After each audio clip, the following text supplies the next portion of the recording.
Robert Reynolds. Let's have some fun, man. Go, let's go. Everybody. Welcome to the Santita Jackson Show. Yes, you heard that cacophonous opening. I've got a tremendous panel here. I am Santita Jackson. We're on AM 950 Radio, the voice of progressive Minnesota. Everybody, come on in, and like and share the show. Like and share the show. We're streaming on X. We're streaming on YouTube, the Santita Jackson Show YouTube channel. We're streaming on the Santita Jackson and Friends page. I think I'm sharing it with this guy I know. What's his name? Reverend Jesse Jackson. I'm sharing it on his page, but I want everybody to share it on theirs too.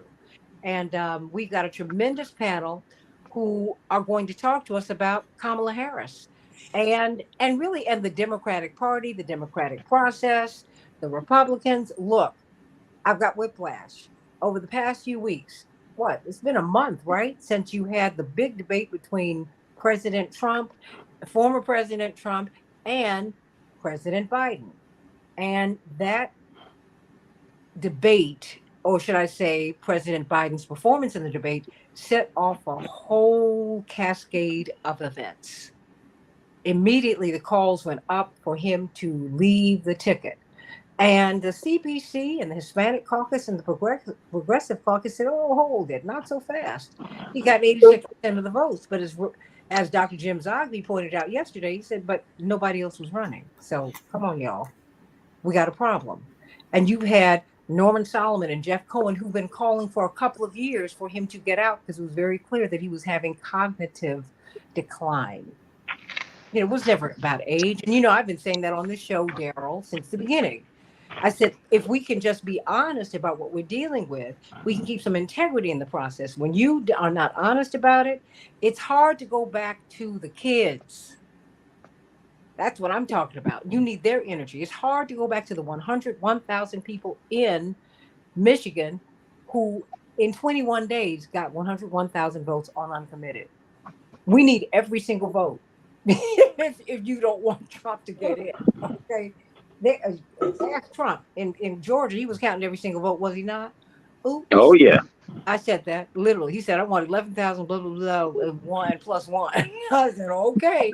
I mean, because that's how the game works. This is not, you're not elected by the popular vote in the United States. It's the Electoral College. So there it is. So let's talk about this. And what do you make of all of this? What do you make of Kamala Harris being tapped by Joe Biden, who's struggling with his own popularity?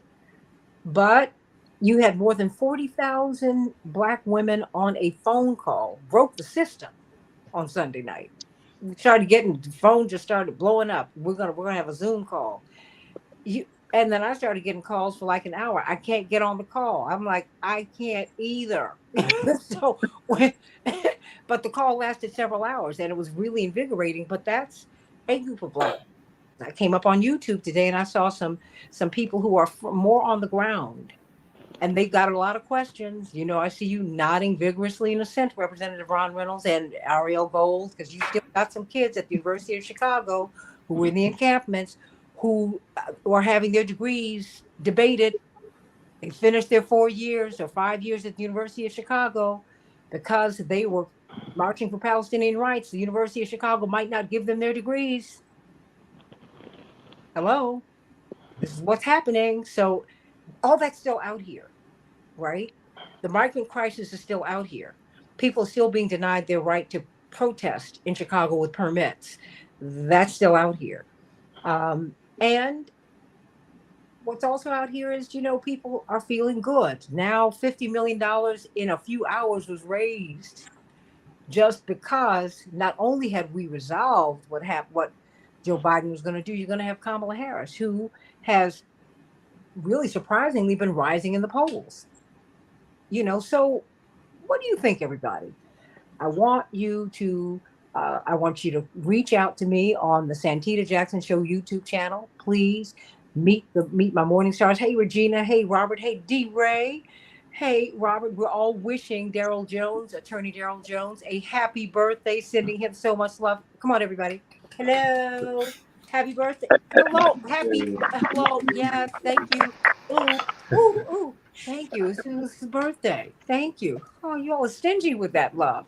Dwight McKee, Senior Advisor to Cornell West. of course, he's a man of mystery today behind the screen, and Ariel Gold, the Fellowship of Reconciliation.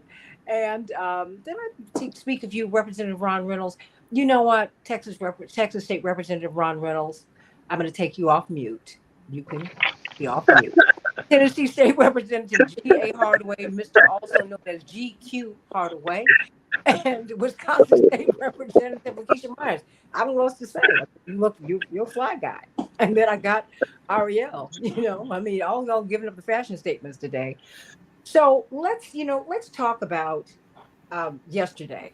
Well, now it's 2 days from now, and we're going to continue this conversation throughout the week because, well, we had this young organizer who was the field organizer for Brandon Johnson, Representative Hardaway. It was interesting. She's just turned 30, and to hear her say she wasn't jumping over the moon. He said, no, I got some issues here, and I need these issues addressed if you want my vote. And I heard her speaking for a generation. My brother who's in Congress said, oh, I had no choice but to be one of the initial signatories to Cori Bush's ceasefire resolution. He said, because I got to come home. Oh, my kids, my son in college, and my nephew Noah looked at him and he said, oh yeah, because you weren't going to get through the door if you didn't sign that, Daddy. If you were not going to do it early. No equivocation on it. And that's what his son told him. Go with you in the house you bought and paid for. Because they feel these issues that deeply. This is very important. And let me not neglect to say Daryl Jones, WOL, he and Barbara Arnwine every Tuesday at 12 noon. Please go there, everybody, and tell people about this great show because they really talk about the great issues of the day from the legal perspective. And so let me start with you, Dwight McKee, because Dwight McKee almost jumped over the moon yesterday. We heard about this because this chaos is something that he and Robert Patillo, who'll be with us tomorrow, you all foresaw this. Dwight McKee, what do you make of this? Well, first, I'm glad to see that my brother Daryl is not sliding with Biden, that he'll make the adjustment. Let me start there. Leave Daryl, leave my boo alone. I think, as we talked about yesterday, that this was to give us a chance to reset and to create a new level of excitement and to invigorate a campaign which has gone dull and dry. I think that I haven't seen this level of enthusiasm coming out of a Democratic convention in years. The people are very excited now. They see that this can be a competitive campaign. They're willing to invest their money and their time. And Kamala seems as if she can be a real viable candidate.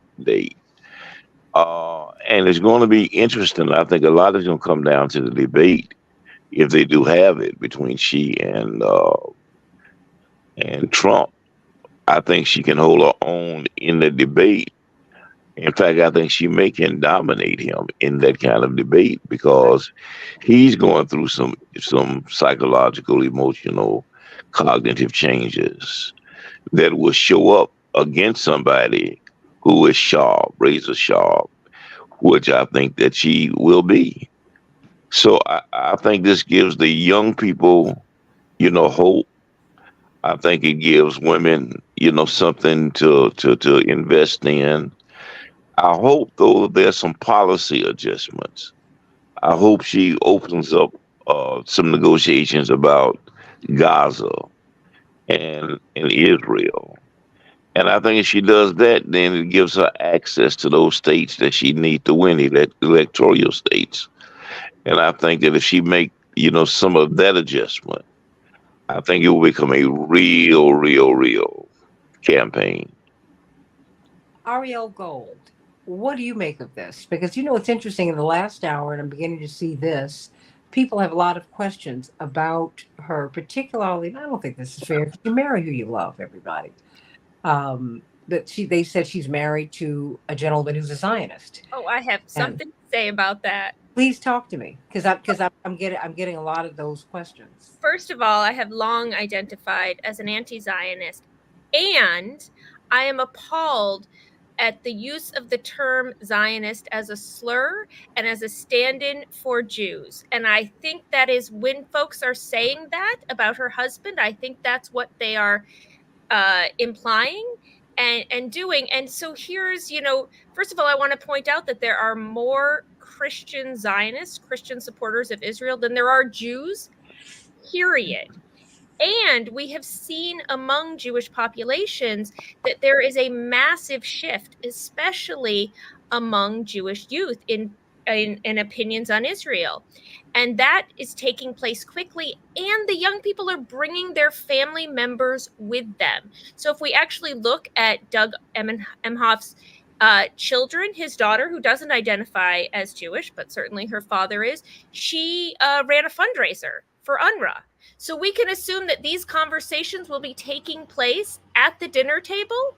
Now, we know that Kamala has taken a lot of money from AIPAC. We know that, she is generally in line. But unlike with Biden, who was set in his ways and who couldn't stop talking about Golda Meir, with a Harris administration, I think we have good reason to hope. So Kamala Harris was the first member of the Biden administration to use the C word, ceasefire, and that was back in March. And the speech in which she called for a ceasefire was originally written much, much stronger, but she was forced to tone it down. She also is known for having pushed the Biden administration to be more empathetic to Palestinian suffering and to support aid getting into Gaza. So we have reason to believe that when we come together, because there's not going to be any administration that we're not going to have to protest, right?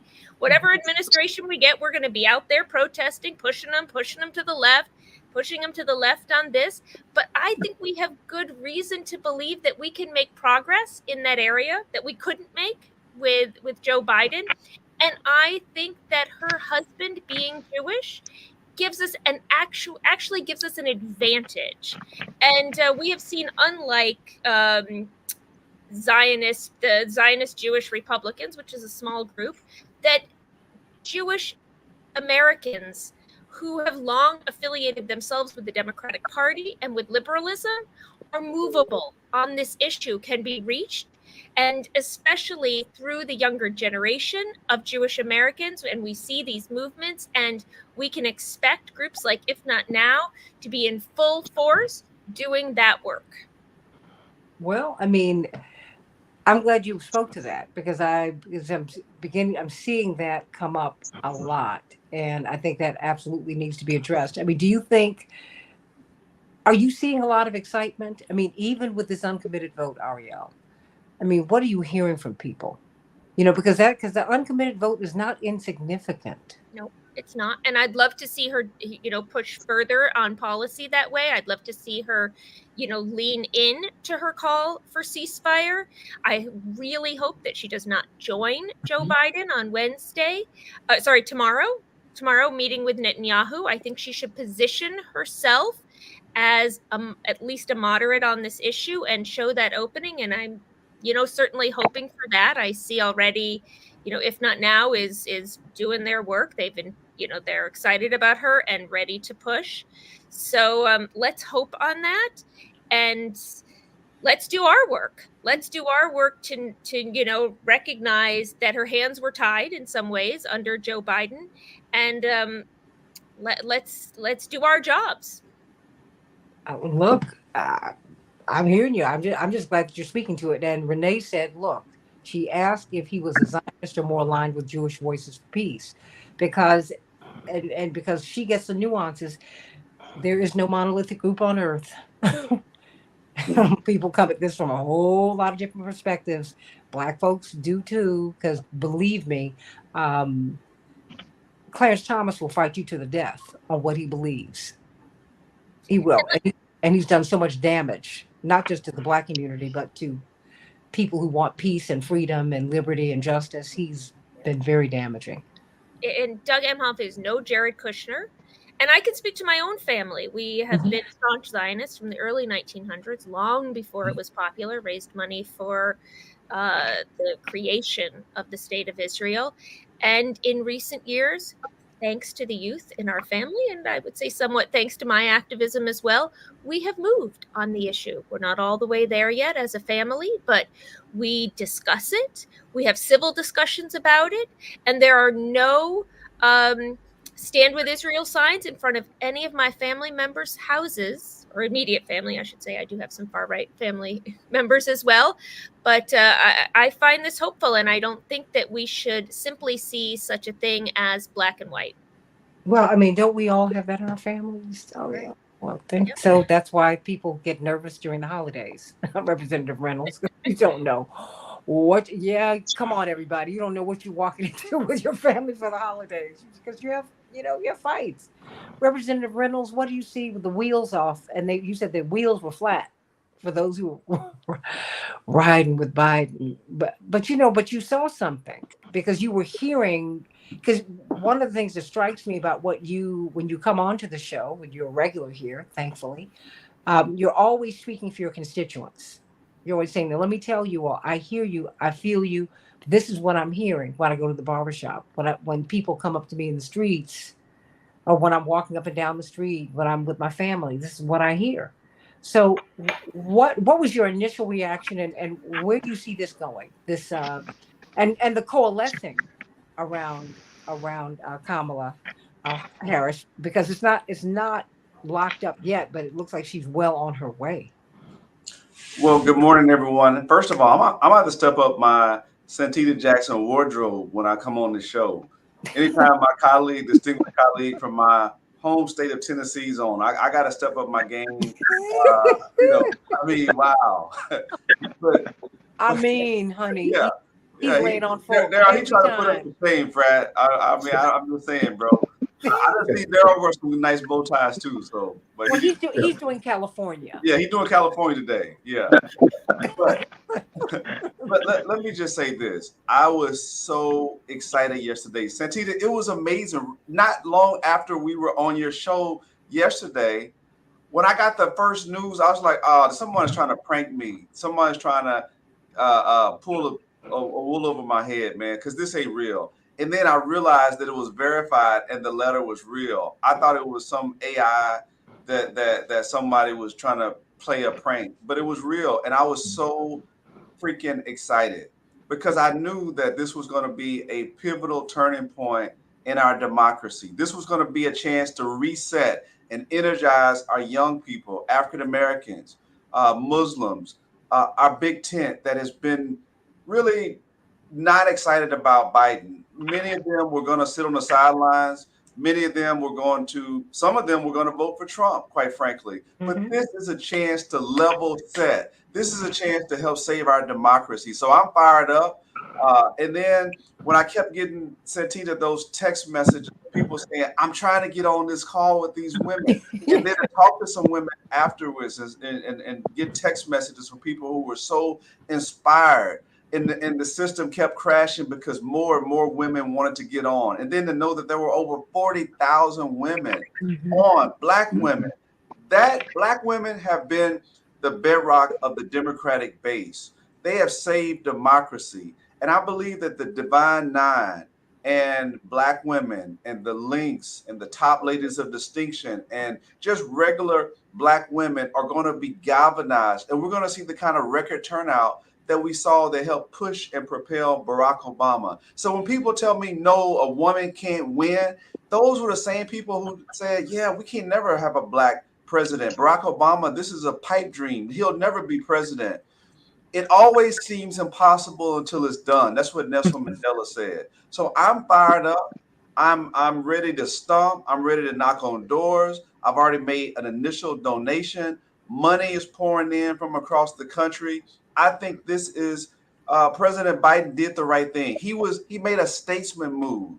He didn't make a selfish move, a narcissistic move. The stakes couldn't be higher with Project 2025.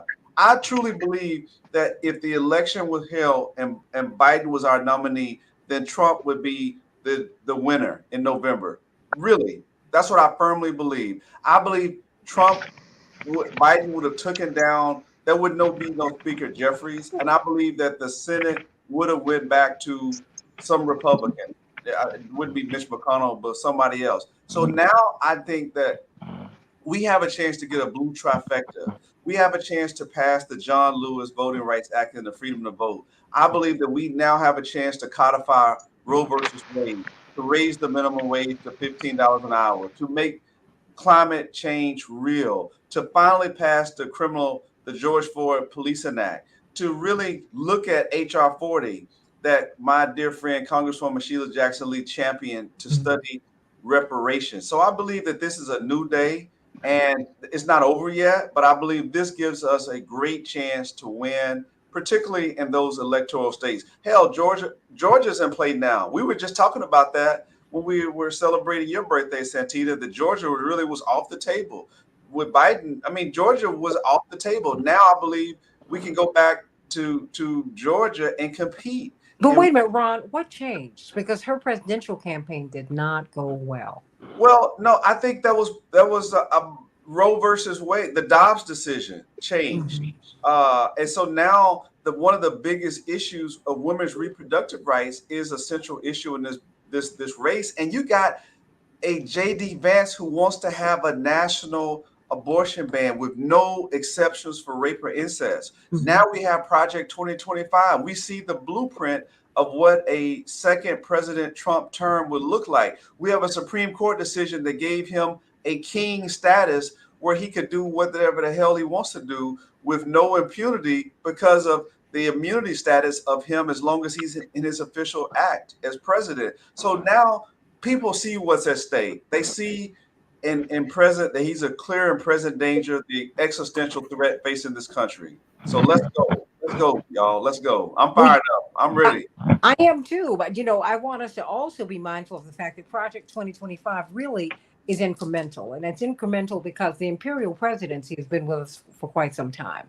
It was something that George Washington resisted because remember, they wanted to make him a king. He said no. But we've been moving steadily. We've been on mission creep on this imperial presidency. Now, that's just the reality.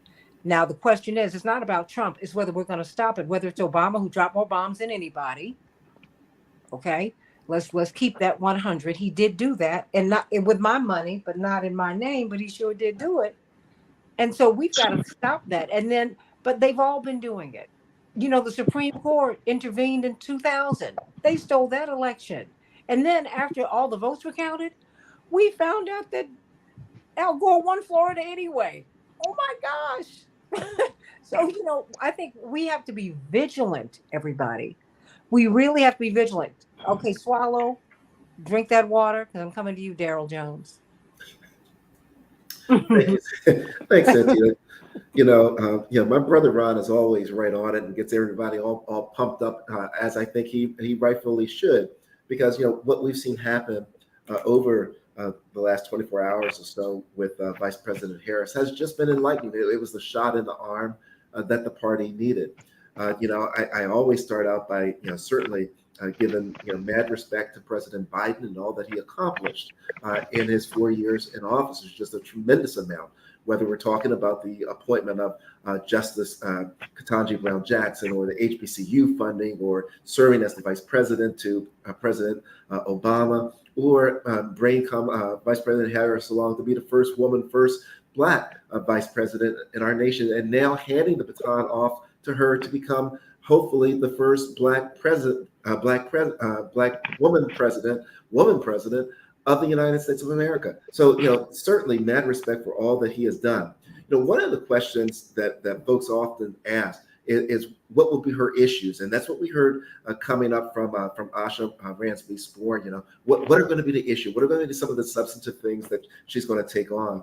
One of the things I look for her to take on is voting rights. I look for her to push for the passing of the Freedom to Vote Act, the John Lewis Voting Rights Advancement Act, as well as the Native American Voting Rights Act as well. Now, I really look for her to be a leader on that issue and pushing those issues forward. I look for her to be a leader on the Supreme Court reform. I can't think of a better person to have in that position, talking about why the Supreme Court justices should have term limits, so that we can address some of the issues that are going on there. She'll be pushing on the ethics issue with the Supreme Court and things that can be addressed there. These are some of the issues that I think are the lower hanging fruit that she'll be pushing on. We'll be able to see the adjustment, I think, that she'll want to make with Gaza, as well as Ukraine. All of those issues will be issues that are coming into play. But I think one of the biggest pieces that come out of all of this, really, the showing from Americans by way of their pocketbook with the support that they're given to Vice President Harris and her run for presidency, the millions and 60 million. I think that she's on pace, as I understand it, to raise more in the 24-hour period than any candidate running for president in U.S. history. That's an incredible statement coming out the gate and sucking up the air of who's going to be her vice presidential candidate to run along with her. What an incredible feat that is. Now she's going to be walking into, and I think that, I think the question is still open in my mind with regards to how it actually happens. Is there just a transfer of delegates? Does this just happen at this virtual meeting of delegates for her to actually become the nominee of the party? I have some concerns. Let me jump in right here, Daryl. Do you think that process matters? I mean, because it seems like they're in a real rush, right? To close the process, not to resolve the issue, but to close the process. And that for me becomes problematic, in an era in which we don't trust any of the three branches of government. I mean, there is so much mistrust of authority. I mean, you're like almost on the verge of a civil war here. I mean, and emotionally, that's what we've been fighting for some time. And it's like when you're closing the process, that it seems like that's not making it more efficient. They're closing it. They're like, let's resolve this right now because we got to get to November. It's like, wait a minute. That's when you end up with January 6th. You know what? Oh, absolutely. I think that, a big issue in my mind right now is the transparency, and I think that's what we heard Asha Ransby Sporn talking about was, I need to understand what's going on. How is the process going on? There's a distrust that exists. And the question is, how do you build on the trust? I think that, having Vice President Harris now in the leadership role, having President Biden step aside, that's a part of building that trust. But the question now, and this is, I would think, is one of the first major tests, right, of the transparency. How transparent is the process going to be? How transparent is the party going to be? And as this goes along. And so, I'm not 100% certain as to how the DNC is setting it up for the virtual thing and the virtual voting from the delegates. But that raises some concerns in my mind, primarily because we've got to be certain that we bring our younger voters along and that they believe and trust in the process that's being put in place. So that's one of the stickier points that I'd still like to see resolved, Santita. Well, because I bring that up because of the conversations we're having with young people, and we need their energy and we need their votes, and when they have these many questions and caveats, you really do have to pay attention. Wisconsin State Representative Lakeisha Myers up in Milwaukee by way of Chicago. And I mention that because having come out of Chicago, having worked for Congressman Danny Davis and really understanding the landscape here and being in Milwaukee, which has a substantial Black population that is struggling, Wisconsin's real interesting because it's rural, it's urban, it's college, it's working class, it's wealthy, it's poor. You got some of everything there. And wait a minute, in one city. Let alone in the rest of the state. So what did you make of the tapping of, there was the resignation of the president, withdrawing from the race, like in 1968, because he didn't resign. And tapping Kamala Harris, the support she's been able to pull, and the meeting, the energy that you were able to feel in this historic meeting that was held, that was convened on Sunday night.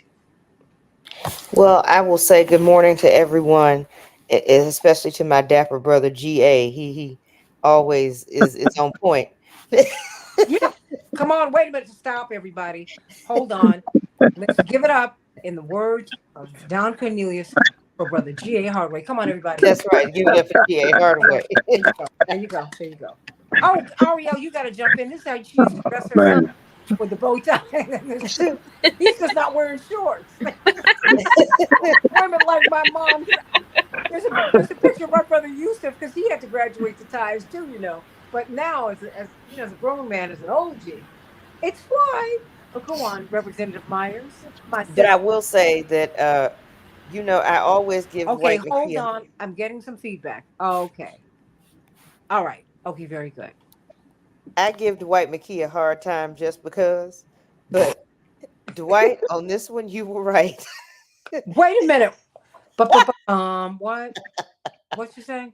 I said on this one, you were Hold right. on. Wait a minute. Let me take It him off. happened. So Dwight, did you hear what you just said? Did you hear what she just said? I tell y'all all the time that I'm the weatherman. I'm not the cloud. I be telling y'all it's going to rain. Bring umbrella. bring the umbrella. No, bring the umbrella. That's right. Bring the umbrella. umbrella. But I will say, I'm one of those people, I was riding with Biden all the way. We had a candidate. That's what we needed to do. But I agree with what GA said earlier, that he made the statesman decision. I think Ron said that he made the statesman's decision, but he also did one step further and was to not just leave it hanging in the wind and leave Kamala Harris hanging in the wind. One of my biggest questions when people were saying, "Oh, is he going to get out? Is he going to do this?" was, and then what about the VP? Because I can tell you on the ground in Wisconsin, there were people who were not necessarily Kamala Harris' biggest fans, but they understood the ramifications of not having her on the ticket. What were My the ramifications? Well, hold on. What were the ramifications? If you thought you had a problem with people, and I'm gonna just say it outright, black people staying at home and being on the couch, let her not have been the nominee. But you know what? But let me just jump in here because I don't want us to even. I don't want to imply or anyone to infer that black people would just be sitting on the couch. It would be a form of protest. A form of protest, but You know. would have been a part of the undervote when it came to voting for president. Yeah, but I don't want people to be under the But that impression could also translate into people not voting and saying, "Well, if I'm not going to go vote for president, I'm not going to vote at all." We know Well, no, how, I agree, but I don't depending want on people some to. people doing that. I just don't want people to think that black people are lazy with the vote. I think if black people and their concerns and their Yes, disappointment, absolutely. They have. I just want to reframe it. That's all. Okay. And I can understand that. But just understanding where especially black women came into play with saying, look, this is a shot in the arm. Daryl was right. This is a shot in the arm that the party needed. To be on a call with 44,000 other women and people fighting to get on a phone call just so they could get a link to donate money and to make sure that they could get boots on the ground from every, civic and service organization across the country. That was important. It was important for people to see, number one, that we have not only just collective voting power, but to also see that we have financial power when it comes to backing candidates as well. So I think that is an important piece as well when you think about moving forward and what potential this has to bring for expanding the tent, expanding the priorities under the tent, making sure that you get people who want to vote and coalesce around Kamala Harris presidency. That was we did. I'll be honest with you, as the chair of the Black Caucus for the Democratic Party in Wisconsin, I first picked up the phone and said, look, what's the delegate count? How are we getting delegates to come over for her? Are they already doing, the affidavit process to say, okay, because right now, President Biden still has pledged delegates to him. They have not been released yet. Okay, so that's the process right now. So and that's part of the gamesmanship because he might still be, because all this is a negotiation. Don't think he just jumped, he just parachuted out.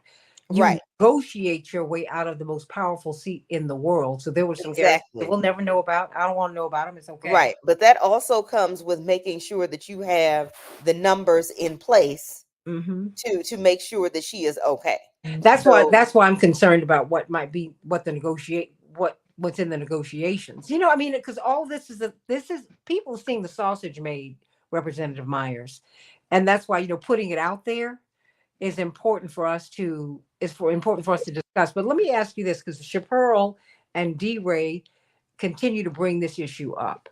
And before we, pivot to Tennessee State Representative G.Q. Hardaway, I want to ask you this, Representative Myers, and you, Ariel, and anyone else can jump in, but they're talking about Chaparral said if we think that ageism is bad, we're going to see, the gender bias and racism rear its ugly head.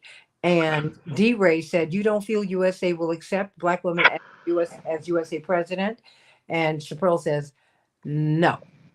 And so, I mean, and I'm hearing that that's a concern, Representative Myers, because if Hillary, who did win the popular vote, everybody, would someone please give it up for Hillary Clinton, who won the popular vote by 3 million Yeah. votes? yes. I mean, let's not forget she won, y'all. She won. But because of the system we've got, they wouldn't let her in.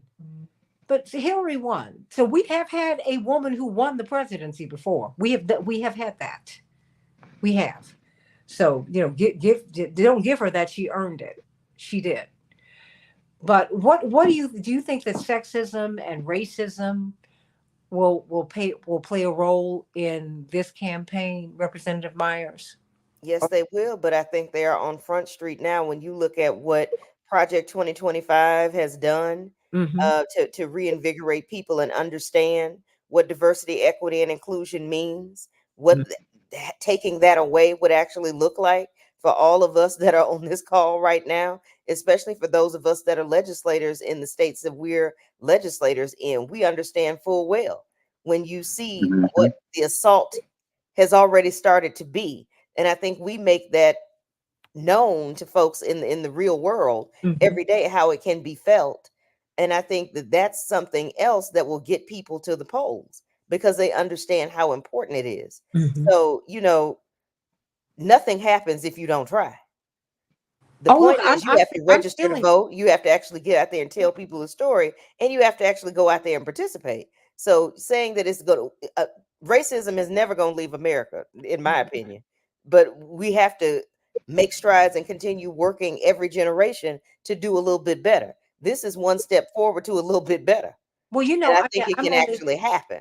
Well, I'm only bringing. I also bring that up because I think I had the privilege of knowing Shirley Chisholm, right? Hmm. And to hear her, oh boy, she said, she thought that when she ran for president, that her biggest hurdle would be racism. Yeah, She said what was so different. devastating to me was the role that she said sexism was Yeah, because she was abandoned by white women. and she was abandoned by some Black men too. Absolutely. No, she was, and I mean, and that happened to Stacey Abrams.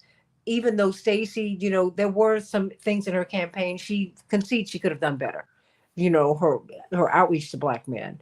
But that having been said, 12% of Black men did not vote for her the first time she ran. I mean, that's her margin of victory, right? So, do you think we'll see the same thing here? I think you will see some of that, but I think the tapers of people who would not vote for Vice President Harris are the people who've already made that known. Those are people who, when you think about the Republican Party, when they were here and have done it in a couple different states, they are appealing specifically to like Black men to try to shave them off the margins. They had something, I don't know what it was. It was like cognac and cigars or something with the Republican Party, like trying to appeal to them to come over to the Republican Party side. So they've tried to do some inroads there. I mean, they've tried in Wisconsin for a long time. They have a campaign office on Martin Luther King Drive. I pass by it all the time. Right in Milwaukee. It's called the GOP Community Center. Well, So, they have them in the Latino community too. I mean, but I don't. But that has not translated at least in any statewide elections in Wisconsin, Okay. any real consequence. That is not translated even in municipal elections with any consequence. It's there, but you will, they've not done enough wholeheartedly as far as a party or with their platform to even make any real inroads when it comes to numbers in that way. Not when you look at the converse, which is Black women voting consistently, primarily for Democrats up and down the ballot, making sure that they get folks in their families to vote. So I think that the dichotomy of each, Black women outpace, as far as record is concerned. And Black women are voting for Democrats because of their position on issues, not because of a party. It's because of a position on issues, everybody. People are being very pragmatic. Black people are pragmatic about our vote.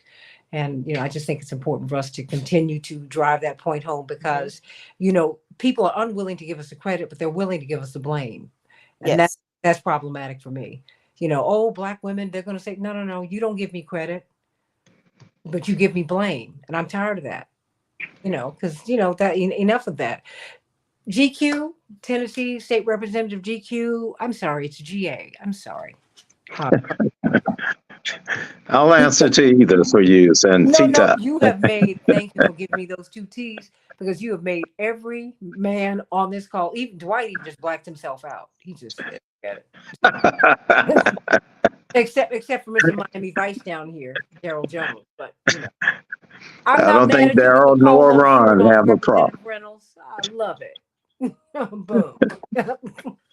But so what do you make of this? I mean, what are you hearing? Because you all are from states, Wisconsin and Texas and Tennessee. Y'all get kicked out of the legislature. You run away. You try to deny harms to your governors. I mean, no, really. No, because then that's what, but also one of the things that we've seen, Ariel, is how important it is to these state legislatures, their importance. This is what you determine who goes to Washington. I mean, on the legislative side and on the executive side. It's so important. You all really control the process. So talk to me. What did you make of this decision on Kamala Harris, and what are you hearing from people? I mean, and not just say the Divine Nine, because that's very middle class and college. I'm not hating. I'm a member of the Divine Nine. I went to Howard. I get it. But you got most Black folks don't go to college. We might aspire to, but that's not what we do. And I'm beginning to hear, these class discussions too. But let's start with first things first. What was your initial reaction? Were you relieved when you heard President Biden I'd say I'm withdrawing? What were your thoughts? Well, first, thank you again, Santita, for the opportunity to participate and share with the public. What you do is critical to the success of Black folk, po folk, all people of color, those who are marginalized. You provide the information, you provide the inspiration, and you move them to action. I thank you for that. And I also want to extend deepest condolences and to the current president and to his family, to Dr. Jill and family that's having to deal with this. But at the end of the day, Tennessee is leading the way. Our delegation has 63 delegates and then 7 super delegates. And we were actually in a meeting, a phone teleconference at the time that the announcement came out. And our leadership promptly pivoted, and we were the first state delegation to switch our allegiance to the future president, Kamala Harris. So Tennessee is finally number one in something that's meaningful and positive. One of the things that I think we need to keep in mind is this euphoria is fine, but there's work to be done. I had conversation with some of the ladies who were on the call, some of that 40,000+ or so, who were on the call. And to a woman, it was about what could I do in order to bring Black men along and get those who are caught up in the sexism, misogynism against women and Black women, thinking they have a role that's subservient to what Black men do in politics. We see some of it in the church house, Santita. I'm sure you've experienced that. So it's a cultural thing. And my job, Ron's job, Daryl's job, Dwight's job is to message our Black men that we have relationships with, and to help them to understand that this is bigger than any of their sexual biases. This is about our children, our family, our future Black folks on this planet. If we miss it this time around, we will pay a penalty for generations to come. So those who don't feel like they're being heard, I've been in that position. I remember what it was like back in the 60s and the 70s when we were trying to get the attention of the establishment and those older public servant politicians. So I know you've got to put your agenda on the table at the right time for it to be heard and for it to be appreciated. You cannot wait until the agenda is set and then come in and say, I want to do an add-on. That doesn't work. It does not work. So I salute the young people who are engaged now and their insistence that they be at the table and that their ideas be incorporated in the platform going forward. And they need to make that point now. But at the end of the day, after we've had all of the discussions and back and forth, nothing is going to help us to win except a unified party moving forward. That's the one thing that you can count on the Republicans to do. They will have unity, whether it's Trump enforced or not. They will have unity. And like any team sport, we cannot win unless we play team ball. That means you got to know your role. Once a play is called, everybody's got to play their role. So that's what I'm looking forward to going forward, is that everyone participates in the team play and accepts their role and plays it to the fullest. We're just going to have to get to our people, our young people. We're going to have to let their voices be heard, but we're also going to have to make sure that they understand that the business of politics says that once your voices are heard, once you've gotten your piece of the agenda, it's time to do that work. I'm proud of the fact that Biden did what George Washington started. He decided to be a patriot instead of looking after his own political interests. He said, hey, I don't think this is the right time for me to move forward. I think I need to sit down. I think I need to transfer. I need to hand the baton off. And Lord have mercy, Vice President Kamala Harris snatched that baton and she's off and running, having already actually raised tens of millions of dollars, having already included in the conversations tens of thousands of women and men. I'll say again, those 40,000+ women on that call, they made phone calls. And I was one of those whose phone was tied up all day yesterday from women who were excited about the possibilities, and they're off and running.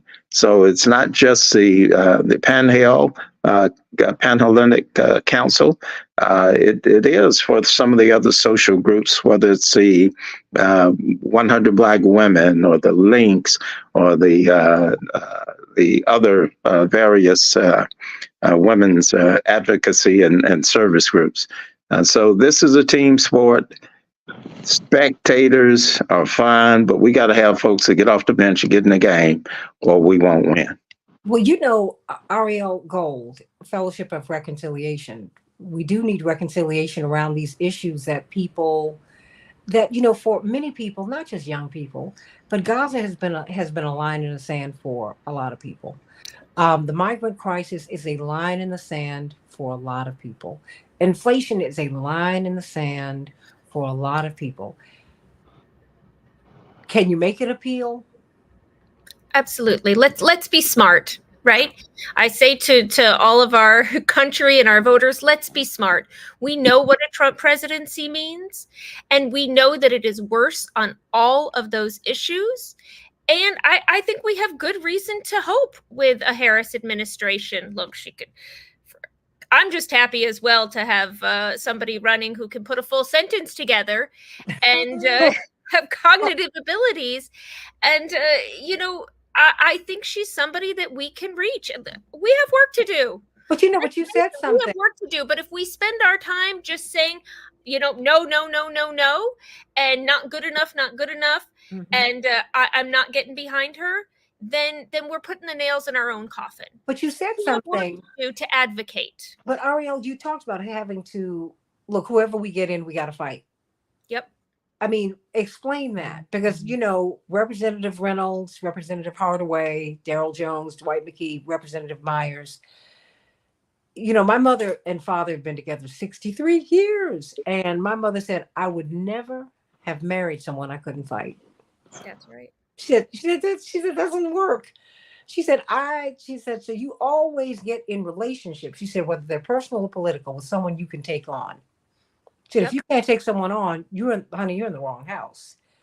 So, I mean, you know, when people say, oh my goodness, oh, being married to this guy, I'm like, are you joking me? Those of us who grew up with our parents, we're like, mom she is no joke. She frightens our father to death. Well, but she's very passionate. But Dwight will tell you, my father will tell you, the smartest person my father said the smartest person he knows is my mother. And so he wants to know always what she thinks about the little things. So I had the privilege of being with them when this announcement about President Biden and Vice President Harris were made. So I could see them interacting. I could see my mother bolting out of her chair, run into the room. Hey, what do you think? And seeing them go back and forth and her thoughts, you know, and my father said it's an opportunity for people to get involved. He said, I told you this would shift the closer we got. He said, by the closer we got to the convention, he said, it will be a different ball game. He said, it will be yet another ball game after the conventions are over. Because he said, she's making phone calls right now. She is pulling together her support. And the fact that, my father felt that the fact that it was announced that he had tossed his support to her, he said they've already worked that out. Yep. And so that means the states have worked it out, which means many of the delegates have worked it out, which means. But then when you're talking to a lot of folks who are not political insiders, like everybody on this call, it's a little different, because they're feeling some kind of way about this whole process today, Ariel. And I mean, that's why, you know, I'm asking you, and I'm opening up to the whole, you know, to the whole panel. Just, you know, Dwight, what are you seeing? Well, I say that that's why I keep going to it. It can be an opportunity for a reset. If she just becomes an extension of Biden, then the enthusiasm is going to dwindle down to the level of Biden. Well, what do you mean by if she resets on some issues? Okay. If she can become a real proponent for the abortion issue and organize white women around that, she can become a real advocate for for equity in Gaza and reorganize the young people in the Michigan, Wisconsin around that. she can become a real advocate for voting rights and equity, and organize black men who are ready to boogie around that. And she can reset on the migrant issue. There are some issues now that she don't have to get locked in on. That if she just makes some adjustments in, she can bring in, the despondent side of the Democratic Party, and also some of the independents that are running. She can sit down and negotiate with some of them. I like to see her reach out to Kennedy. I like to see her reach out to Cornell. Why? Trump did reach out to Kennedy because they have constituencies and they have bases and they have people that believe in what they believe in. And so to reach out to them and have an open mind about their positions will open up access to their constituencies and their bases. How would she do that? And not unsettle the Democratic donors and and the power structure of the party. Well, you're always going to upset some people, but in order to win this election, she has to broaden the tent, and I think that they understand that, and I think that their fear of Trump being the president overrides them being locked into one or two or three single issues. And if they see this as an opportunity for her to win, I think they'll be much more flexible than they were before. Well, you know what, Ariel, I know you have to hop off, but I wanted you to give us a closing thought, because I'm going to have you come back, because there's so much to unpack with this. There are so many moving parts here, everybody, that and there's going to be a lot of work that needs to be done. Our Rainbow Push International Conference is August 15th through the 17th. Everybody's got to be there, because virtual meetings they're nice, but we're no longer no longer on lockdown. There's something we saw from our Mideast summit in the middle of a blizzard, where you had thousands upon thousands of people online and hundreds who came out. That there's something about GQ Hardaway about meeting, about being together, and then getting back out amongst the people and organizing. So, what do you want us to have our takeaway today as we're watching the news and now that all this new reality is settling in on all of us? Well, let's remember that civic engagement doesn't end at the ballot box, right? Just because we get somebody elected does not mean that us as voters, that our work is done. And we can either look at the things that we'd like to change and say, oh, that's it. She takes money from AIPAC, all things that are true. She's, highly involved in the establishment and so on. And we can say those, or we can look for the areas where we have openings. We can look for the cracks. We can look for the areas of hope, and we can get busy doing our work to push her in the ways that we need to push her. And that includes on Israel, Palestine. So we look for where, she has access points, where we can have influence. And I sure hope we have some type of open convention.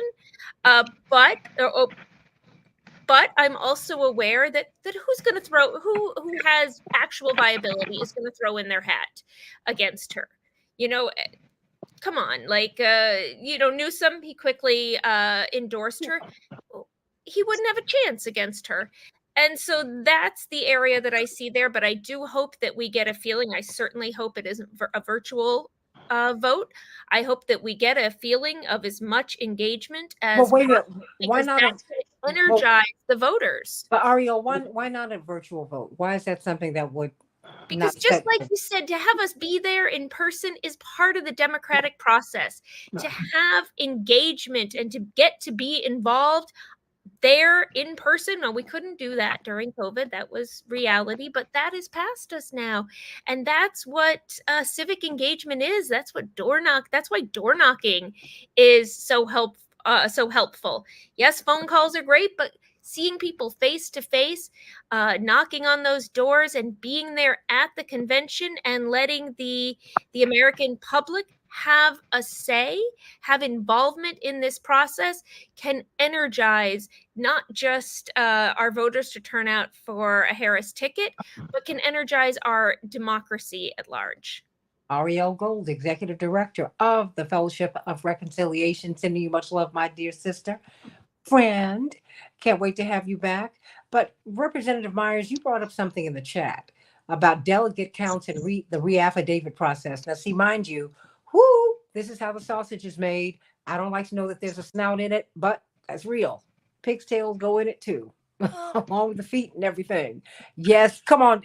I know you don't eat that way, Daryl. The rest of us do. We eat souse. Yes. Well, maybe you I'm don't. with Daryl on this. Okay, maybe I was about to say he doesn't eat souse either. I saw that look on his face. I eat souse with crackers. Yes, white crackers with salt on them. But go on, Representative Myers.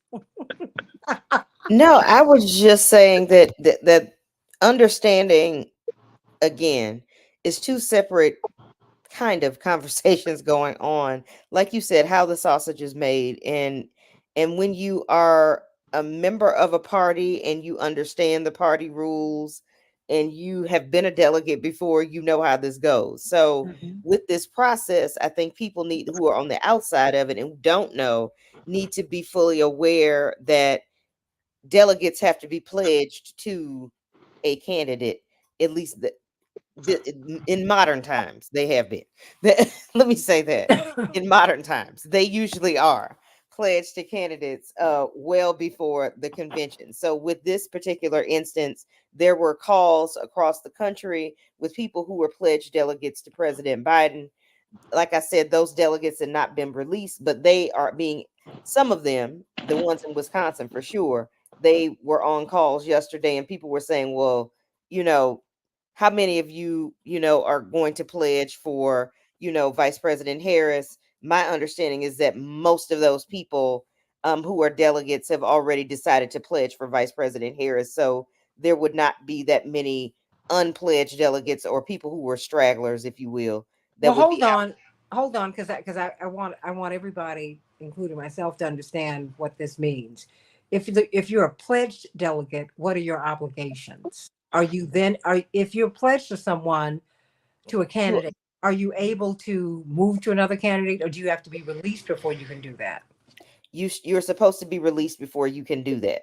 But some people will go ahead and pledge early and say, because President Biden is will not be the nominee, they will go ahead and pledge themselves to Vice President Harris. Okay.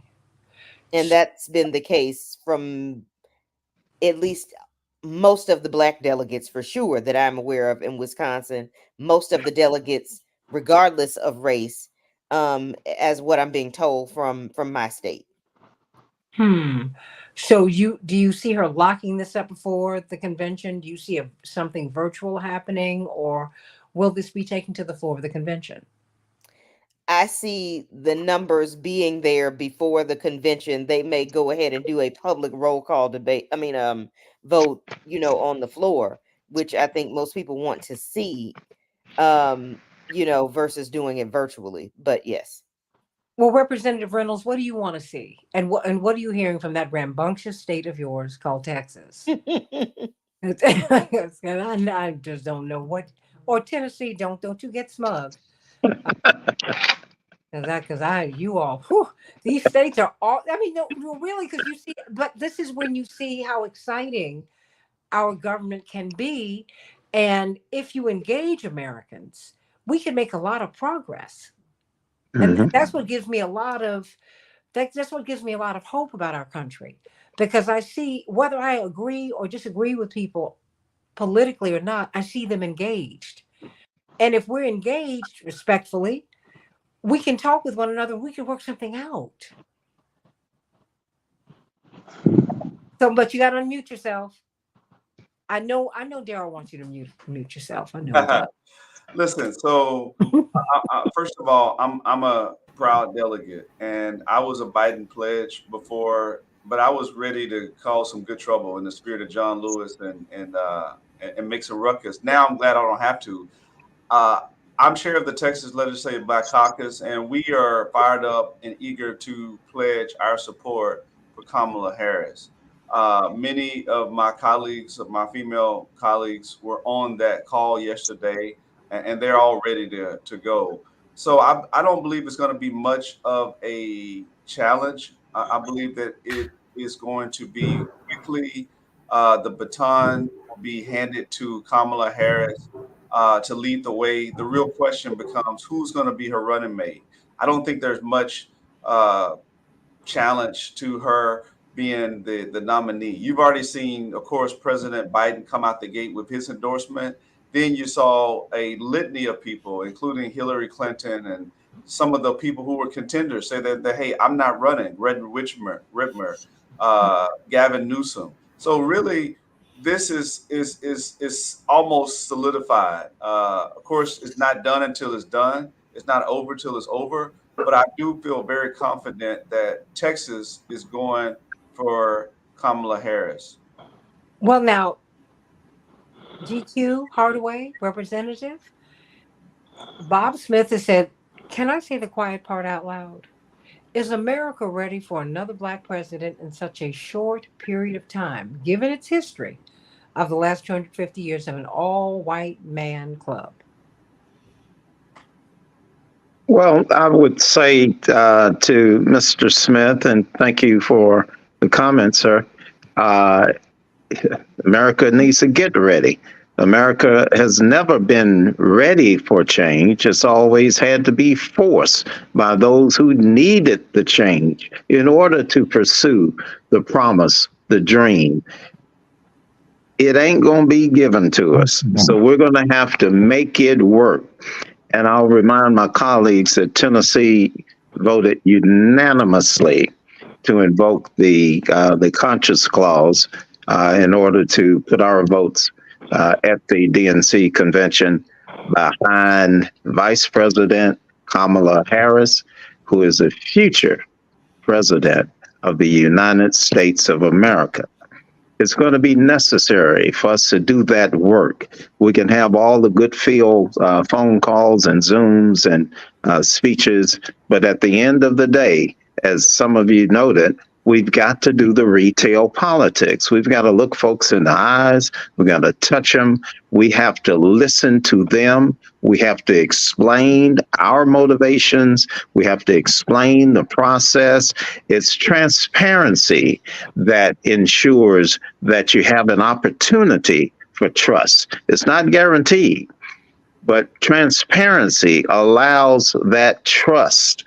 And if you don't include the everyday woman and man in the process, there's going to be distrust, and that could translate into folks being apathetic, sitting at home, and losing those key battleground states. So I'll just remind us that we've got to do our job as trusted messengers.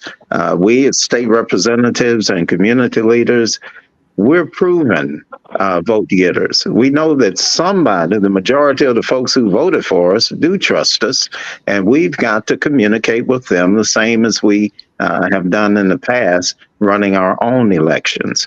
And we've got to help our young folks and those who are marginalized, whether it's through the economics or whether it's through the misogynism or whether it's through the ethnicity biases out there. We've got to remind them that there's three forms of, divisions of government. And that's the executive, the judicial, and then you've got the legislative branch. And all three of them have to work in order to ensure that we get what we deserve out of government. So it's not enough for us to just concentrate on the presidential election. We've got to be conscious that we've got to take the House and hold the Senate. Otherwise, on the state level too, right? On the state level, because what you're hearing preached, and my colleagues know this, whether it's Texas or Wisconsin or Tennessee, states' rights, that's the same argument that we heard in order to concentrate power into the certain radical leadership back in the Civil War days. We've always heard states' rights every time that minorities start to exercise their right to vote or insist on getting their piece of the dream. We hear the states' rights argument. That's what they're making now, that the federal government can do this, that, or the other, but unless it's specifically cited in the Constitution, that those powers are retained by the state. Now, they pick and choose when they want to invoke states' rights. And the Supreme Court, that Trump's Supreme Court, has chosen to pick and choose when states' rights override the federal government. So we've got to know our history. We've got to know the Constitution, the U.S. and our state constitutions. We've got to understand that unless we retain the legislative branches that we already have, and then on the federal level, that's nothing but the Senate. We've got to get the House. And with those two, the Senate is going to allow us to start to even things up, so to speak, in terms of ideology on the Supreme Court and get us back to some type of moderate approach to the Supreme Court rulings. And we've got to have the presidency. If we don't have the presidency, that day-to-day operations game is going to work against us. Well, Pearl says, just for the record, Kamala is not a progressive, so we need to push her left. You have to push anybody who you have in elective office, and I've told you, Republicans too. That's why I keep saying, as people talk about Reverend and the Democratic Party, I think it's important. The donkey is the animal we had to ride. Okay? But Reverend opened up the process for all people in politics. Don't limit him to a party because you have missed the entire point. This was I like that. That donkey is going to do what that donkey's mind tells it to do unless you make it go where you want it to go. Well, I'm a Delta, so we the elephants. So I gotta so we got to come on now. Divine Nine. I know. I mean, so my thing is I've got to work with what I'm working with, because I remember Art Fletcher, and you remember hearing of Art Fletcher, who Richard Nixon dispatched all across the country. Dwight, you were head of the youth division at Operation Push when he came to Push, because he was looking for Black businesses. He was not looking for Black Democrats or Black Republicans. He was looking for Black businesses to get money to, so they could get capitalized. And he was a Black Republican, as was Daddy King. And my thing is, I need us to be as politically sophisticated as we can be, which does not mean that I'm not riding with this ticket. No, but I'm saying we have to be pragmatic, because I want to see us making the argument. I don't want to see us lose whoever's in the office, because you all have to negotiate with Republicans all the time.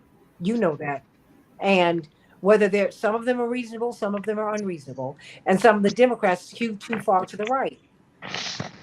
I'm trying to also help our young people, particularly those who are just coming into the process, understand how this really has to work. When my brother got to Congress a year and a half ago, he went over and shook hands with Matt Gaetz and Marjorie Greene and everybody. And some of the Black Caucus members were looking at him like this. What are you doing? He said, we all came through the same process. Okay? And at one level, we all have to respect each other, because getting here was not easy for anybody. And some of these people, I'm going to serve on committees with them, and I need to deliver to my district, period. So if I can find some points of agreement, because that's something we learned from Reverend, because Reverend had friends like all over the place and people with whom he could relate. Anytime Jerry Falwell will reach out to him before he ran for president, Representative Hardaway and Attorney Jones and Representative Reynolds and Dwight McKee, he said he had Pastor E.V. Hill, who you remember Reverend, GQ. You remember E.V. Hill? He was one of the biggest Black evangelists of the last half century, who was a Republican, who became a Democrat to vote for Reverend and to influence his followers to vote for Reverend. And he raised a lot of money for him. Yeah. And he said, Jerry wants to talk with you, Jesse. And my father already knew him. And while they had their political disagreements, they were not hostile. Because Reverend's not hostile. You can't get anywhere like that. They met. He said, you know what? With his church and school in Lynchburg, Virginia. He said, you're my brother in Christ, and I love you. We don't have a lot of political agreement, but I respect and appreciate the fact that you and I have the same. We follow the same Jesus, and I appreciate that. He said, what you're about to do, Jesse, how's your wife? How are your children? They're doing all right. He said, I'm praying for them because what you're doing is very hard. And what I'm hearing out here, the chitter chatter, doesn't make me feel good. It makes me uneasy. And I just wanted to let you know that I'm praying for you, and just know that if I hear anything that could be interpreted as being dangerous, I'm going to reach out to you and let you know. And I will never preach anything from my pulpit that will hurt you. Do you know how big that was? In 1983? Yeah. Well, wait, because let's be very clear. All Black folks were not on board with Reverend. It was the Black folks in the streets, not in the suites. That's why, when I keep hearing people talking, I'm like, y'all, wait. Let's not misremember the 84 and 88 campaigns. Because the Black elite, they had already signed on with Mondale. I ain't mad with nobody. But that was because they were already in. And that was not what we were doing. The people sent Reverend to do on another mission. And it ended up benefiting everybody. So that's why I keep coming back to these questions, Daryl and Dwight and Representative Hardaway, because while we're talking about the Divine Nine, and I think that's great, sometimes people will come up to me and say, well, I'm not in a sorority or fraternity, and that's not even part of their lingo. That's not their world. And certainly it's not the world of many of my cashiers, right? When I'm in the grocery store. And so they have some other concerns. And I think that we have an obligation to carry their concerns into the room. And so when they're asking about, what about me? I'm glad that she's getting this break, but blackface in a high place is not going to change the circumstances of my life. Mm-hmm. I mean, I keep hearing that. And that's why I keep bringing it up, because it's very clear none of us are missing any meals. But let's be clear, a lot of folks are. A lot of our people are. So I just want to know, and then you've got the race factor. Regina Hill said she's noticing all the East Asian Indian candidates of late Nikki Haley, Rokana, Kamala, Vivek Ramaswamy, Usha, who is married to J.D. Vance. Well, the most populous nation on earth is India, everybody. Did you know that? Now, the most populous continent on earth in the next century will be Africa. But, I don't think we should push back on anybody. Robert said he supported Kamala in 2020. And Chappelle says the Democrats trying to have a virtual nomination. That's a big no for her. That's a big no. Representative Hardaway, I see a lot of people pushing back on this virtual piece because it seems like the Democrats, GQ and Dwight, it's almost like it's okay. We got this now. We're going to rush. And I don't think that's the way to do this. Because you don't have to. I think that Kamala will be strengthened, if she by a fight. Because I think she can do it. I mean, do you think I'm wrong here? I think you're on point. I raised my kids with the mantra that competition breeds excellence. And I think that's true in politics also. So I don't know what the level of fight and competition is going to be at the convention.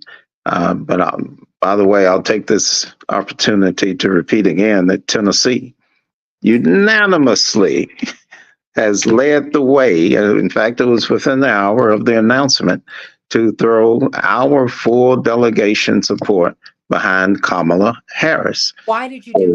Why do you think it was unanimous? Why? Well, we have a conscience clause.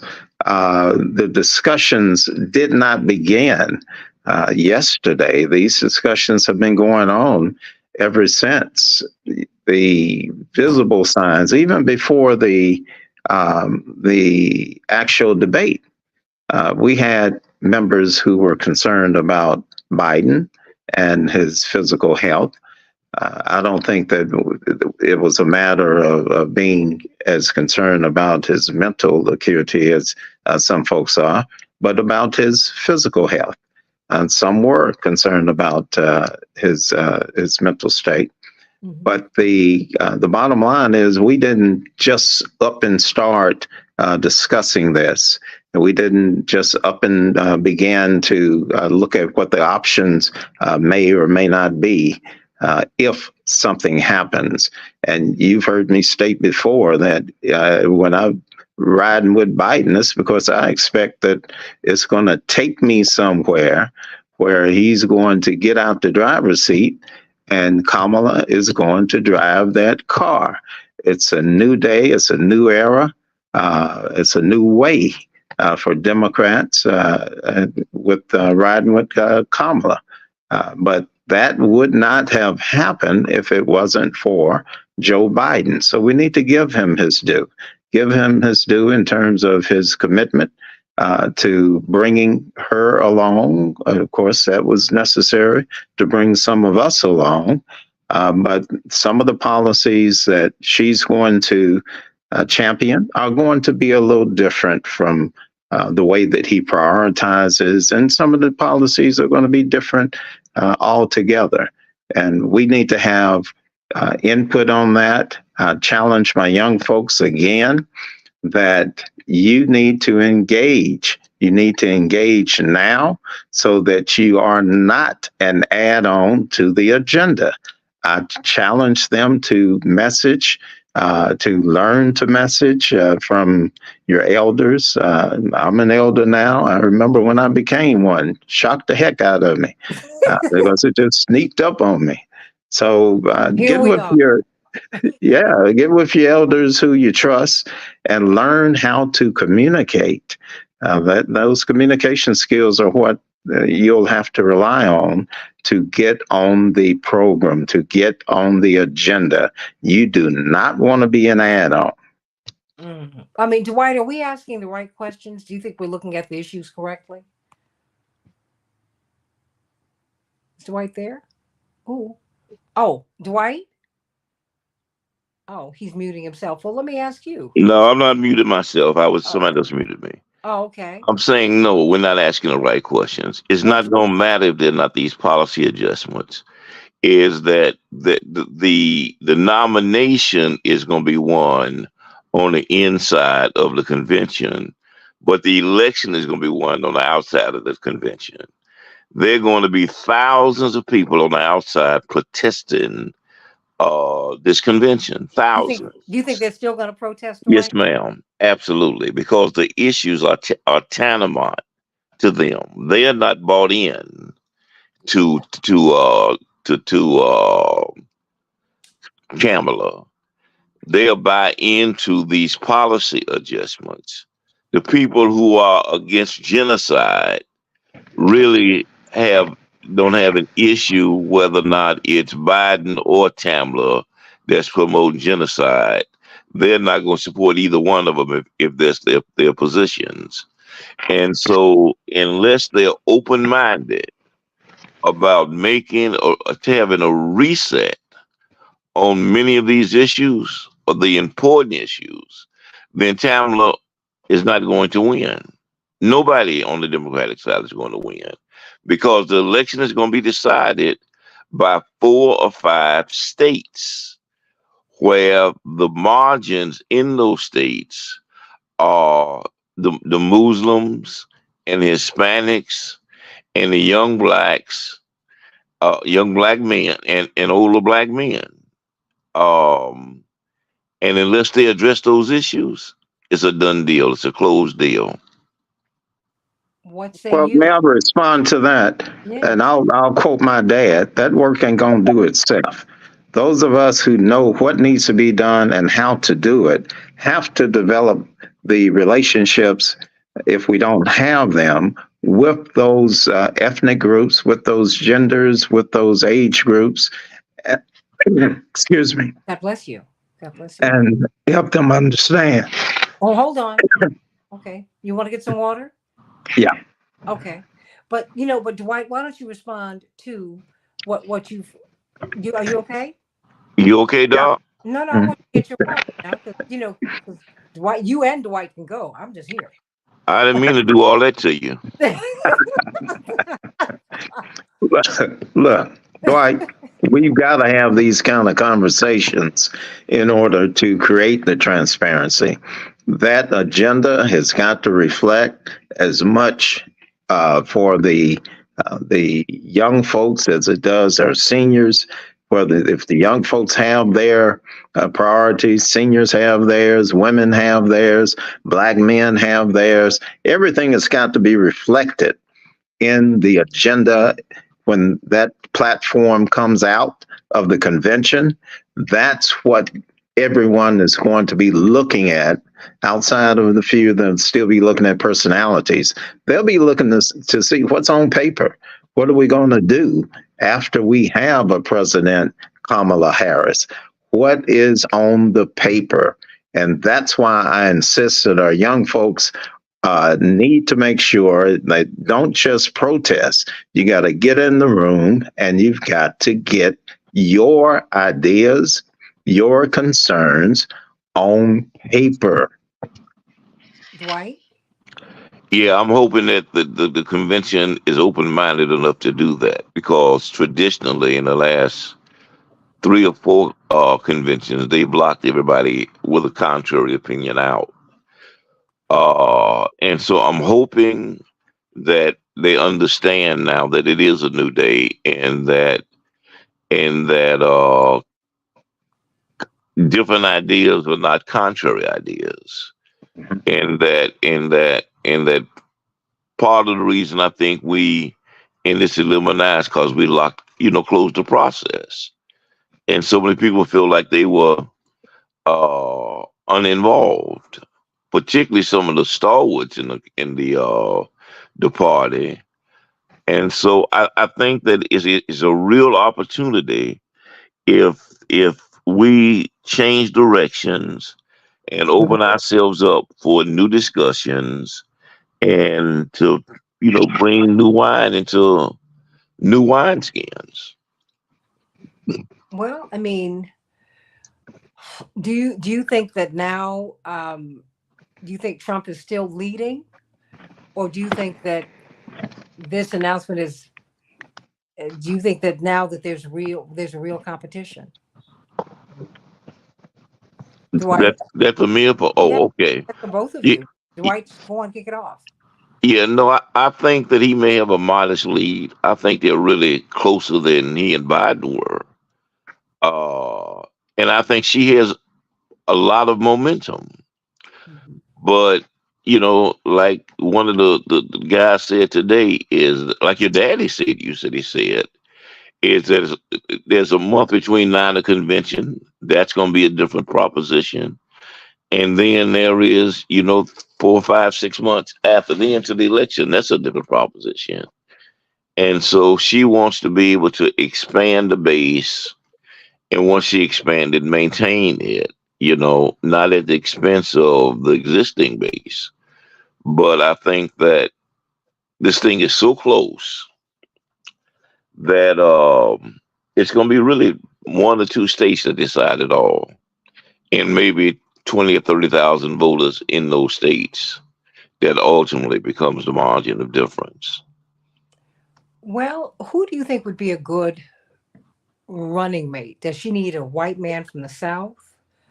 Um, does she need someone from Michigan or Wisconsin or Ohio or Pennsylvania? I see Michigan Representative Hardaway being a linchpin because they kicked off this uncommitted movement. And in 21 days, they were able to get 101,000 votes. And they are just as committed to uncommitted as they ever were. Do you, what, where do you think this stands? And what do you think could be said to the uncommitted to pull them onto Kamala's team? I mean, Dwight McKee continues to say, you got to change your policies. Because the policies as they stood for Biden, because people voted for Biden, let's keep it real, because he wasn't Trump. And you saw that play out in his unpopularity for the past 3.5 years. You know, I mean, really. So now here we are. Now you got Trump on one side, at least at this time, because who knows what's going to happen. And you've got now you've got, well, we don't have Kamala yet because she doesn't have all the votes locked up, but she is calling people. She's making a lot of moves. Yeah, I think that we're back to retail politics again. You've got to sell what the Democratic Party has. Kamala is going to be the top salesperson, but what we're selling is the agenda.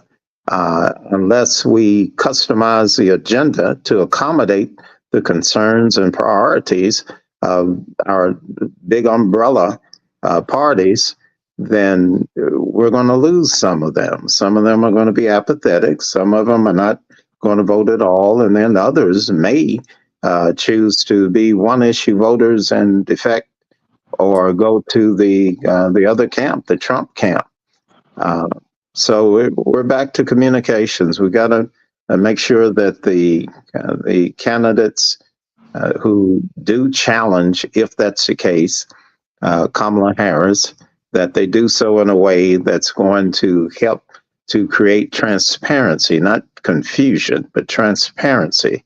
And that transparency is what's going to assist the Democratic Party in developing trust with those up to now marginalized communities, those who have felt left out by Republicans and Democrats.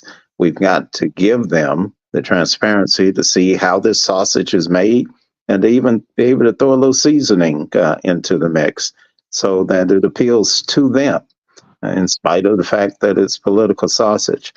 So you I'll didn't say put it. all the spice in there. I ain't mad at you. But when now Ashley King from Memphis is asking you about low voter turnout, particularly in Memphis, because look, voting strength is in the South, and Black people culturally are Southern, and we're Northern refugees because we were chased out of the South.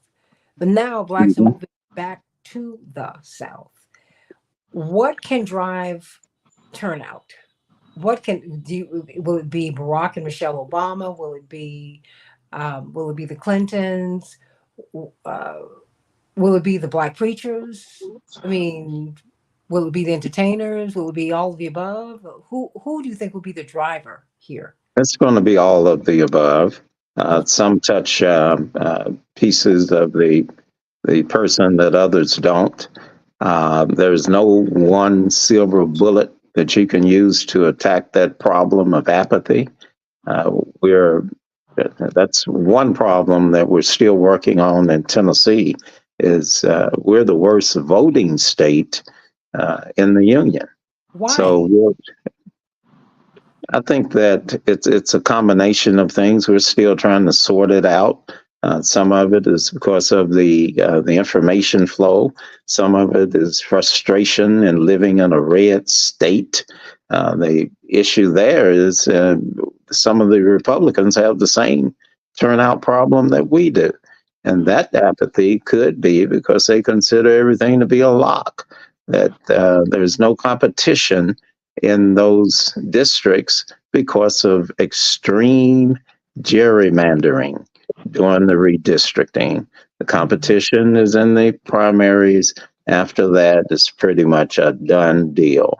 And we've had Black folk in office who have fallen for the okie doke and let their or our districts be packed with Black and Democratic votes. So our districts aren't competitive after the primary. So we've got to do a better job of educating the public on what happens when you have extreme gerrymandered districts, how that flows down the line. That's why you can have the type of nonsense that we have quite often on Capitol Hill, because those individuals go back to a hero's welcome. They don't have to face the folks, the faces, the type of faces that they were in controversy with on Capitol Hill. They go back to folks that don't look like me, and they're celebrated as heroes. And they don't think like you either. Well, I mean, Absolutely. and to Pearl's point, she said the problem, look, she said with Obama, we can't do that again. Just to be happy to get someone in office because we're afraid of the boogeyman. Dwight, you want to respond to that? I think she's right about that. But again, I keep going back to issues. I think that a lot of apathy grows out of the fact that people are not happy about the issues, and that and I think the advantage that she may have over Biden, the vice president, is that she's not locked into 50 years worth of conservative democracy. She's from a different school. He is not that far from Trump in terms of his ideology. Uh, Personally, now he's far from Trump's crowd, in policy crowd, ideologically. But in terms of a personality, he and Trump are only 3 years apart, and they have a lot in common. You know, raised in the same kind of era, comes from out of a segregationist mentality, and the advantage she has is she does not come from that, and so I think it gives her an opportunity to be much more broad in her politics and much more broad in her outreach. Representative Hardaway, what is the strategy going forward? I mean, because now, we're seeing, if we believe the press reports, and I do, that at least party leaders are falling in line behind Vice President Harris. Will the voters fall in line? Will they be herded into line, or will they be convinced to join the line? Well, they'll have to be convinced. We're not going to hurt them anywhere. If we hurt them anywhere, it'll be because they go home and sit and watch the show instead of participating. As I said earlier, this is a team sport. That's what democracy is. You've got to get into the game. So it's back to those messengers, the effective, trusted messengers, to help Kamala to get folks into the game. But if you get in the game, you want your play to be called sometimes. And that's where our young folks are frustrated. That's where our marginalized communities, whether it's about ethnicity, whether it's about international policy, they're frustrated because we don't call their play sometimes. They want to see that they're part of the winning team because they're actually running the ball, they're catching the ball now and then. So I'll say it again, that those young folks who want to be part of the solution, there's some things that you've got to do through the process. You've got to be at the table. You've got to get your concerns addressed in the agenda. It's got to be part of the platform, and there's no better time to do it than now. You do not want to be an add-on later down the road. And the way for us to get those young folks engaged is simple. Let them be heard, let their voices be heard, and let them be appreciated. They're going to do a lot of the footwork, the busy work, the phone calls, the mailings, etc.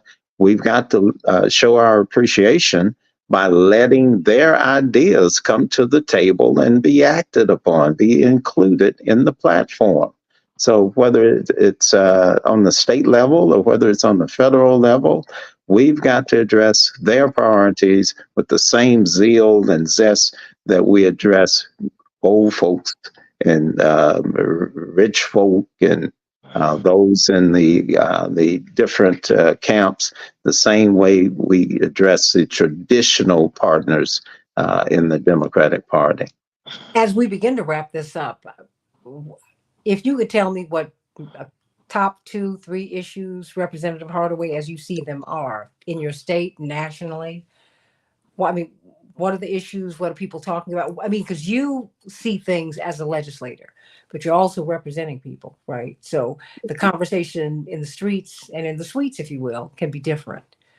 Uh, what are the issues, the top 2 or 3 issues as you see them in 2024? And I always say that I don't like prioritizing like that to such a small group of 1, 2, or 3. But I know that my community is in the middle of a crime crisis. I know that it will take economics and education to relieve that crisis. It will take economics and education to relieve their housing crisis. Right now, we're up against a wall on affordable housing. That's for seniors. That's for those who are challenged with mental or emotional issues. It's for veterans, and the list goes on. And then we can come back to the mental health and physical health aspects, including women's reproductive health as key issues. So there are no top 2 issues that matter to the community. There are issues which are prioritized by all those wonderful folks that come under the umbrella, that broad tent of the Democratic Party. And we have to give each of those the same credence, the same attention, and help these folks understand that we care about them the same as they do. My dad started off buying rental properties when I was a kid. And he would tell me when I would ask, why are folks calling us at 4 o'clock in the morning, 2 o'clock in the morning, talking about their window broken? What are we supposed to do about it? He said, son, it's not whether you can do anything about it at that time. It's about them having a confidence that their problem is now as important to you as it is to them. And then they will work with you on how to approach it and how to get it solved. That's the way I've approached politics. Everyone has an urgent concern. Sometimes you can do something immediately, sometimes you can't. But people have got to feel like it's as important to you as it is to them. Dwight McKee? Ditto. When you look at these issues, what do you, as you work with the Ma'afa Redemption Project, are you seeing enthusiasm about voting this fall? It's too early in the process, too early with the change. Do you think that we'll see? Do you think we might see? Do you think that Kamala Harris will excite people, or Robert Kennedy, or Cornell, people to get? Will people? What can be done to get our young people involved in this process, to get them excited?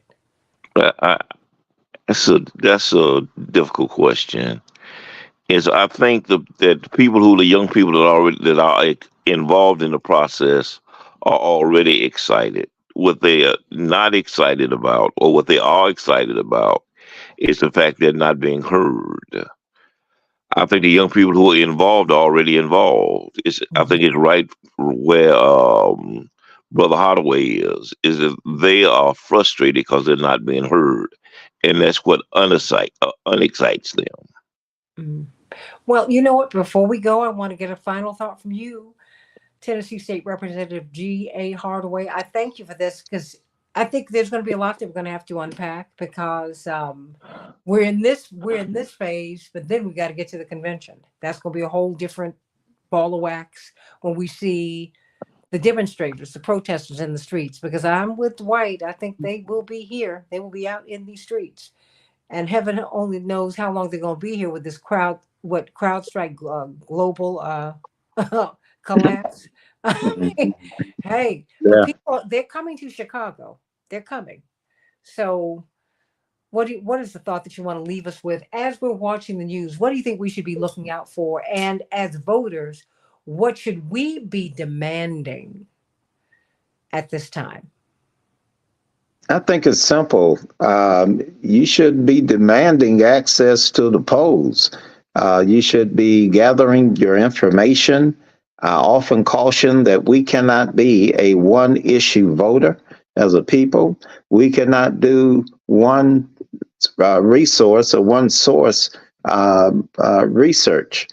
We've got to look in more than one places to gather data, to gather facts, sort out what's opinion, what's AI influenced and misleading you.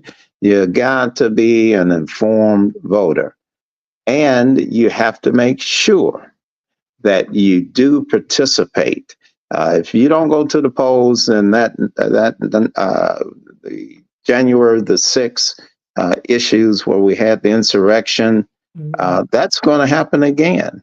If you really believe in nonviolent and the peaceful transfer of power, then you need to do what you need to do at the ballot box. It's a matter of ballots versus bullets. It's a matter of votes versus violence. Get to the polls, cast an informed vote, plan to vote, and take some folks with you, family, church, fellow employees, whatever is within your inner circle of influence. Take those folks with you. If you don't take care of your business, somebody will do it for you. How about that? And Dwight, I'm going to leave you with this. I'm thinking about something that Dr. King said in Memphis, Tennessee State Representative G.A. Hardaway. He called my father and Reverend Jesse Jackson and Reverend Bevel and Reverend C.T. Vivian. They were in Chicago. They were based in Chicago. And he said, you got to get down to Memphis. And they had gotten so much momentum. Dwight remembers this well. With the Poor People's Campaign, there was something about Memphis that didn't feel right to Reverend Bevel and my father. It was like there's something, and then they got there, and then you had the march that was disrupted. It turns out by a black Morehouse guy who had ties to the CIA. You know, he was like, they were like, we said, Doc, we got to get out of here because we got Cesar Chavez, Dolores Huerta, we got the rabbis, we got all these people who are on board now. Let's go. And I was there, by the way. Okay. Well, you know, oh my gosh, Dr. King was in a deep depression because the harassment against him by our government was just, it was designed for him to kill himself because remember, J. Edgar Hoover wanted him to kill himself. Wanted him to do that. And he pushed him to kill himself. And Dr. King thought that maybe if I fast unto the point of death, I can get because maybe now I'm in the way of progress, right? And Reverend Andrew Young was really trying to help lift Dr. King. They all were because when they saw him sinking into this deep depression, they refused to leave him alone. So they were people, you know, you can only imagine what it's like to have J. Edgar Hoover on everybody. And it turns out they were involved in his murder. They were. All the lights between the Lorraine Motel and West Memphis, Arkansas went green. And you had a petty thief who had a satchel full of cash who said, I was a patsy. Y'all need to look. James Earl told him that. But Dwight McKee and Representative Hardaway, he told Andrew Young said, Doc, it's going to be all right. Just, you know, we're going to work our way out of this. And Dr. King said, don't say peace, peace when there is no peace. So when we're looking at a peaceful transfer of power, we can't forget the Tea Party and Occupy because we had our housing system collapse. We had the banking system collapse. They fancied it up. But that's what happened, you know, in the 2000s. So, you know, January 6th, and there were a lot of layers to that. We will have a lot of things happening because you can't say peace, peace when there is no peace. People don't have any peace out here. They don't have it. Dwight, what's your final thought? That was my final thought. That was okay. Well, everybody, I want you to know we loved being with you today. Everybody loves your bow tie. Where did you get it, State Representative? Seriously, because no, it's a great tie. It's custom. It's kente cloth, of course, but it was custom made for me by a lady on Etsy, as a matter of fact. And no, it is absolutely fly. Can't wait. And all of our Black Caucus members, Tennessee Black Caucus members, were gifted with one. So we do this on special occasions. Okay, well, this is a special occasion today. That's why I got it up. It's all about Santita. Come on, GQ hardware. I mean, GA. Come on, GQ. Come give it to me. I love you all, everybody. Have a great day. Keep looking at the news. We'll be back with more of this discussion tomorrow because we're going to really drill down on these issues and drill down on everybody getting out to vote. Daryl Jones reminded us to go to vote.org to find out if you've been purged from the voter rolls. Vote.org, and keep checking right up until voting day because they're purging us. Yes? Yeah, and even if you don't qualify to vote, you know somebody who is. So if you're too young to vote, go find someone who can vote and help them to understand the issues and the individuals. If you have lost your voting rights, if you do a felony or some other legal matter, go find someone to vote in your stead. Organize others to vote for your issues and help them to understand it and help them to get to the polls and vote. There's no excuse for any American not to participate in the voting process. But that process is state by state. What should people do to find out if they do have a felony? If they have heard that their voting rights have been restored, how do you find out if your voting rights have been restored? Well, and each state has different means. There are some national numbers. I don't have them in my head now, but each state is going to have an organization, an advocacy group. Just off top of my head, I would say to get your direction either from your local Rainbow Push Coalition office or your NAACP office or your A. Philip Randolph Institute, one of the traditional civil rights advocacy organizations. And other than that, go find you the Black Lawyers Group. There are a number of Black lawyers organizations. 866 Our Vote, call them. 866 Our Vote. Right. 866 Our Vote. Okay, everybody, find out because you don't know. You might actually be eligible to vote. You might be, but if you're not, Representative Hardaway said it. Organize people. That way you vote by proxy. Come on now, do it. Yeah, do it.